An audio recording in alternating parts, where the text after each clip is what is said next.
Voilà, alors là, vous voyez, ça c'est l'expo. Voilà, là, l'expo, c'est des classiques. Alors attendez, les Coréens m'ont demandé de faire des classiques. C'est comme un jeu. Voilà, regardez, ça on reconnaît les tableaux. Vous reconnaissez? Ah, c'est la caméra là. Mais oui, on D'accord. Alors si je veux qu'il danse, c'est-à-dire il y a Chapi. Chapi, tu veux danser? Non, alors là, c'est des Italiens qui veulent aller une soirée. On n'a pas le temps. Oh, elle a des gros bâtons.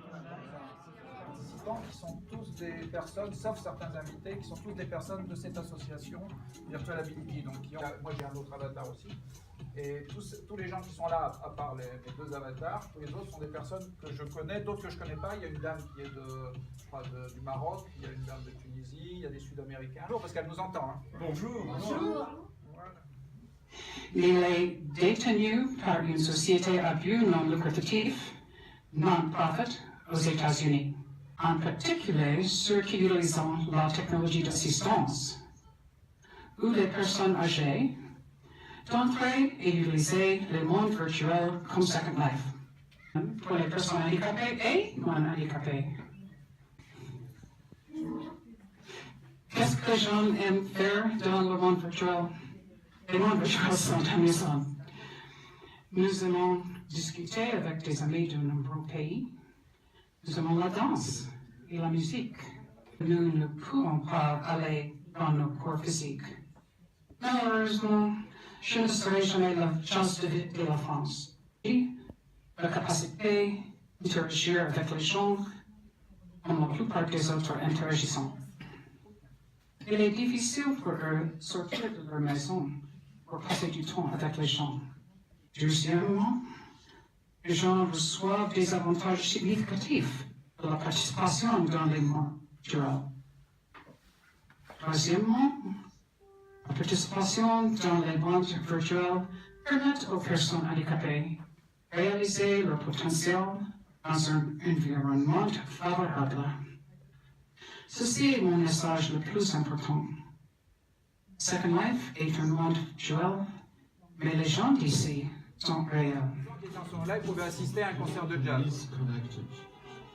Alors on va aller un peu plus loin pour qu'on voit la place Masséna. Voilà, là on est sur la place Masséna virtuelle avec un film qui passe virtuellement sur la place Masséna, mais en direct. Invité en tant que VIP bien sûr.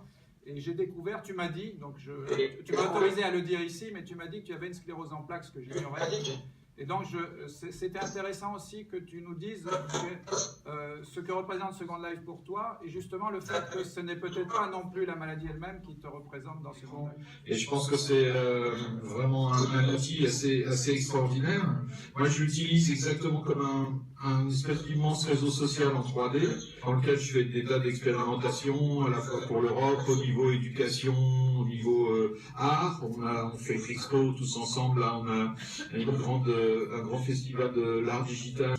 C'est quelque chose avec laquelle je vis au quotidien, qui se fait pas ressentir dans Second Life, puisque mon avatar il a l'air parfait, mais moi aussi j'ai l'air parfait. De nos vies, et si on utilise bien ces outils, on peut faire quelques petites choses qui peuvent faire avancer de grandes choses, je pense. Sûr de ce qu'on peut faire dans Second Life,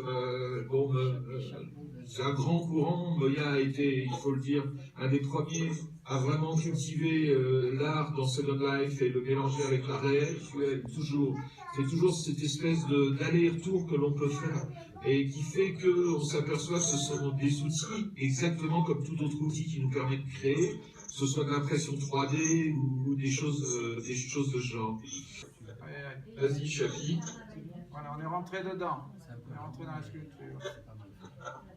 Aïe, on t'entend plus maintenant qu'on est dans la sculpture. Les choses sont faites avec la communauté européenne. Je suis consultant pour la communauté européenne au niveau de la nouvelle technologie et de l'e-education. Donc on fait des expérimentations à l'intérieur de Second Life sur les écoles, qu'est-ce que ce sera dans le futur.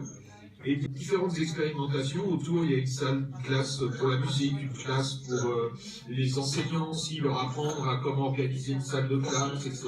etc. Ça permet de préfigurer l'avenir de l'éducation. Ça permet aussi de voir des cours à distance, par exemple, avec des gens qui ont un handicap très lourd. Aussi le voir avec l'Oculus Rift en direct, si on est dedans. Si j'avais amené l'Oculus Rift, Donc là, ça doit être Jean Clairon, là, qui est dans la coupée que j'avais coupée pour le portrait de Saint-Jean-Baptiste à la chapelle de Flens. J'ai fait couper ma tête à la clinique du Belvédère.